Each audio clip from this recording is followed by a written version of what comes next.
मात्र 10 दिन आपके सामने बचे हैं रेट की एग्जाम के, और 10 दिन देखा जाए तो बेहद कम है। और वास्तव में देखा जाए, कल हमने बात की थी कि 10 को आप 24 से गुणा करोगे कितने घंटे होंगे? 240 घंटे। 240 घंटे में से 70 घंटे आप निकाल दें, बाकी कितने घंटे बचते हैं? 170 घंटे बचते हैं। 170 घंटों के अकॉर्डिंग आपको तैयारी करनी है, ना कि आपको ये गिनना है कि मेरे पास 10 दिन बचे हैं। क्योंकि केवल 10 दिन के बारे में सोचोगे, आपको ये लगेगा कि जब मैं 6 महीने में कुछ नहीं कर पाया, क्या 10 दिन में कर पाऊंगा? आपके पास भी 170 घंटे हैं और उन बच्चों के पास भी 170 घंटे हैं जो सफल होंगे। सफल और असफल दोनों के पास कॉमन चीज एक होती है, और वो होती है समय बराबर होना। तो सिलेक्शन कैसे होता है? सिलेक्शन कैसे होगा कि 170 घंटों में भी हम सिलेक्शन ले सकें? मैं आपको आज यही बताने जा रहा हूं कि कहीं भी अपने आप को निराशावादी बनाने की जरूरत नहीं है। 170 घंटे भी आपके लिए 170 दिन के बराबर हो सकते हैं यदि सच्चे मन से मेहनत की जाए। कल एक बच्ची का फोन आया और वो रोने लग गई फोन के ऊपर कि सर मेरे घर वाले मुझे कह रहे हैं कि तुम्हारा सिलेक्शन नहीं था, तुमसे रेट पास नहीं होगी, तुम तो घूमते रहते हो ऐसे, आपने तो पैसे खर्च कर दिए। बड़ा बुरा लगा। जब हम किसी का मनोबल बढ़ा नहीं सकते तो हम किसी का मनोबल गिरा कैसे सकते हैं? और उन बहनों को कहना चाहूंगा कि जिनको ये कहा गया कि तुम नहीं लग सकती, तुम्हारा रिट में सिलेक्शन नहीं हो सकता, किसी भी एग्जाम में सिलेक्शन नहीं हो सकता, उस समय दिमाग में एक बात फील कर लीजिएगा कि जब लोग आपके वजूद पे उंगली उठा रहे हैं कि जब आप छोटे से थे और चल नहीं सकते थे लेकिन फिर भी आप चले थे, वही बात आज आके खड़ी हो। जो लोग ये कह रहे हैं कि तुम नहीं कर सकते, मान लेना कि अब तो करके दिखाना है और अपने वजूद को बना के रखना है, क्योंकि भगवान ने जिंदगी कुछ करने के लिए दी है, रोने के लिए नहीं दी है, धोखा करने के लिए नहीं दी है। कौन क्या कह रहा है उससे फर्क नहीं पड़ता, फर्क इस बात से पड़ता है कि 10 दिन में मुझे कैसे और क्या करना है। मैंने पहले भी बताया, चारों सब्जेक्ट्स को डिवाइड कर लें, निर्धारित घंटे कर दें और उन घंटों के साथ अपनी भावनाएं जोड़ दें। जैसे आपकी भावनाएं उस समय होती है जब जिंदगी का अंतिम दौड़ होती है, और जब अंतिम दौड़ में धावक दौड़ता है उसका लक्ष्य केवल एक बात पर होता है कि मुझे जीतना है। आपकी भी अंतिम दौड़ है, या तो जान लगा दो या फिर जाने दो। जान लगाओगे या जाने दो?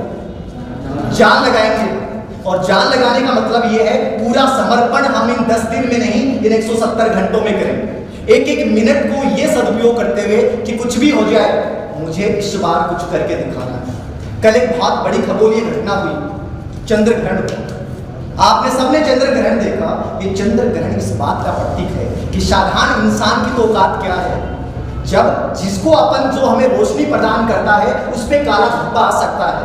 वो इस बात को व्यक्त करता है कि कभी भी जब भी बाधाएं आए, घबराने की जरूरत नहीं है। शुरुआत में जो चंद्रमा हमेशा चमकता था वो एकदम से काला हो गया, कभी रेड हो रहा था, कभी येलो हो रहा था, लेकिन धीरे धीरे वक्त बीतता गया और जो चंद्रमा शुरुआत में आपको काला काला दिखाई दे रहा था, एकदम से अपनी पूर्ण रोशनी में आता गया और अपनी चमक से हमारे अंदर एक आशा की किरण बिखेर दी। जिंदगी भी वही है दोस्तों, जब भी बाधाएं आए घबराने की जरूरत नहीं है। उस चंद्र ग्रहण को याद कर लीजिएगा कि जिस प्रकार चंद्रमा अपनी दृढ़ इच्छा शक्ति के दम पे दिखाता रहा कि वक्त है, बदलता रहता है, बाधाएं आती हैं, आएंगी, चली जाएंगी, लेकिन आपको और हमें मिलके इस दुनिया को दिखा देना है। जो लोग कहते हैं कि तुम नहीं कर सकते, उनको ये बताना है कि मैं कर सकता हूं।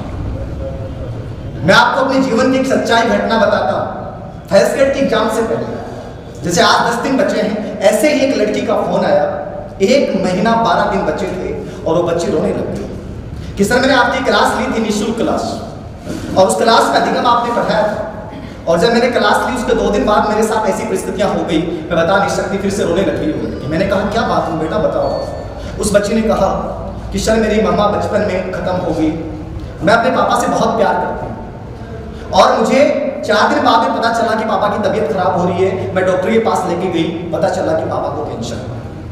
जब ये पता चला कि पापा को कैंसर में बिखर गई, ये कैसे हो सकता है, भगवान ऐसा कैसे कर सकता है?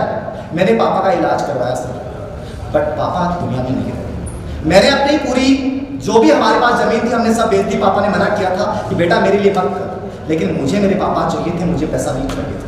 और मैंने पापा का इलाज करवाया, हर जगह दिखा के लाई, लेकिन सर पापा मुझे छोड़ के चले गए। 1 महीना 12 दिन बचा है, मेरी इच्छा हुई है मैं आत्महत्या कर लूँ, मुझे कुछ दिखाई नहीं दे रहा।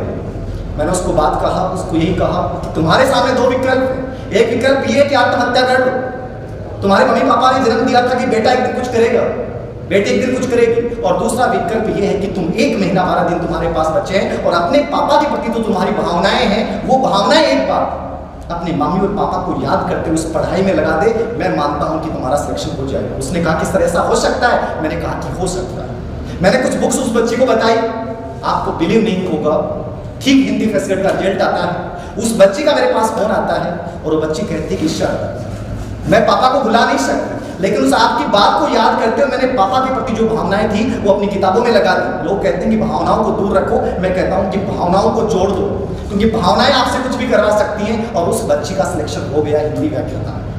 1 महीने 12 दिन में जब एक लड़की कड़ी मेहनत करके अपनी भावनाओं के साथ मेहनत करके सिलेक्शन ले सकती है, आप 10 दिन में क्यों नहीं कर सकते? कहीं भी निराशावादी बनने की जरूरत नहीं है, कहीं बिखरने की जरूरत नहीं है। जब अरुणिमा सिन्हा, जिसके दोनों पैर नहीं है, जिसकी रीढ़ की हड्डी नहीं है, वो माउंट एवरेस्ट और अन्य पर्वतों को 7 बार फतह कर सकती है। विल्मा रुडोल्फ, जिसका शरीर काम नहीं कर रहा है, वो जब ओलंपिक में गोल्ड मेडल जीत सकती है। जब गोविंद जायसवाल झुकी झोंपड़ी में रहकर फुटपाथ की रोशनी में पढ़ के आईएएस के एग्जाम में फर्स्ट रैंक ला सकता है, आप क्यों नहीं कर सकते? कर सकते हैं, मुझे विश्वास है, यू कैन डू इट। आप 100% करें। और जब भी आपकी हिम्मत टूटने लग जाए, जब भी आपके हौसले टूटने लग जाए, एक बात याद रखना, अपनी मामा को याद कर लेना और उस मामा की उन आंखों के आंसुओं को याद कर लेना कि जब आप छोटे से थे, जब आप छोटे से थे और जब आप बीमार हुए थे तो आपकी मामा पूरी रात सोई नहीं थी। वो पूरी रात नहीं सोई थी, उसको नींद की झपकी नहीं आ रही थी।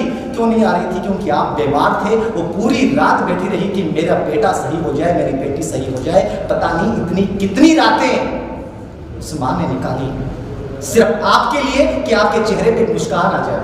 अपने हर आराम को खोया, अपनी हर नींद को खोया है। तो दोस्तों, एक बार अपनी उस माँ की आंखों के आंसुओं को याद करके कि इन 10 दिन में मैं भी सोने वाला नहीं, मुझे भी नींद कैसे आ सकती है जब तक मैं अपने समर्पण भाव से अपने उस माँ और पिता के उन चेहरों के ऊपर जब तक वो खुशी की लकीर ना ला दूं कि आज मुझे लगा कि मेरा बेटा या बेटी ने मेरा जन्म सिद्ध कर दिया। और आप करेंगे, इतना मैं विश्वास करता हूं। जिंदगी में मुश्किलें कुछ भी नहीं, फिर भी लोग इरादे तोड़ देते हैं। अगर सच्चे दिल से चाहत हो कुछ पाने की तो सितारे भी जमीन छोड़ देते हैं। इतना मैं विश्वास करता हूं और मुझे आप पे पूरा विश्वास है कि 170 घंटे आपकी लाइफ के लिए 170 दिन साबित होंगे।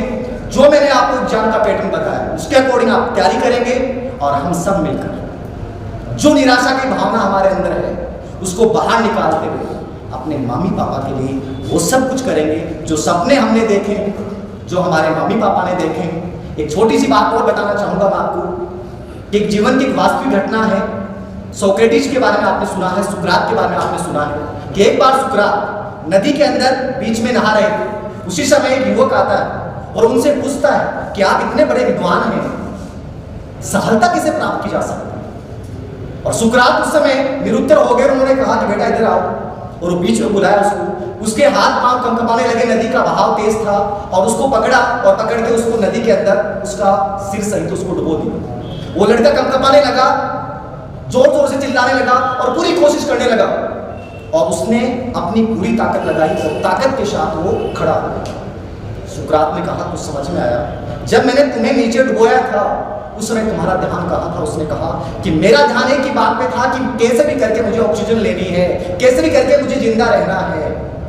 तो उन्होंने कहा यही सफलता का राज है, जब आपका ध्यान केवल एक जगह पे केंद्रित हो जाए, जब आप एक जगह पे फोकस कर दें, दूसरी चीज पे आपका ध्यान नहीं जाए। इसका मतलब है कि सक्सेस, सफलता आपको मिलने वाली है। पूरा ध्यान केवल और केवल अपनी परीक्षा पे केंद्रित कर दें। बाहर क्या हो रहा है, अंदर क्या हो रहा है, आपको पता नहीं होना चाहिए। केवल किताबें, आपका आत्मविश्वास और आपका जुनून आपको कहीं भी लेके जा सकता है। अंत में फिर 10 दिन की चिंता को छोड़ के सिर्फ ये सोचना है कि 10 दिन में मैं कितना बेहतर कर सकता हूँ। हार जीत होती रहती है, भय दिमाग से निकालना है कि मैं असफल हो गया तो क्या होगा, कभी असफल हो ही नहीं सकते अपन। जब केवल अपन सफलता के बारे में सोचेंगे, असफलता अपनी जिंदगी में कभी नहीं आएगी।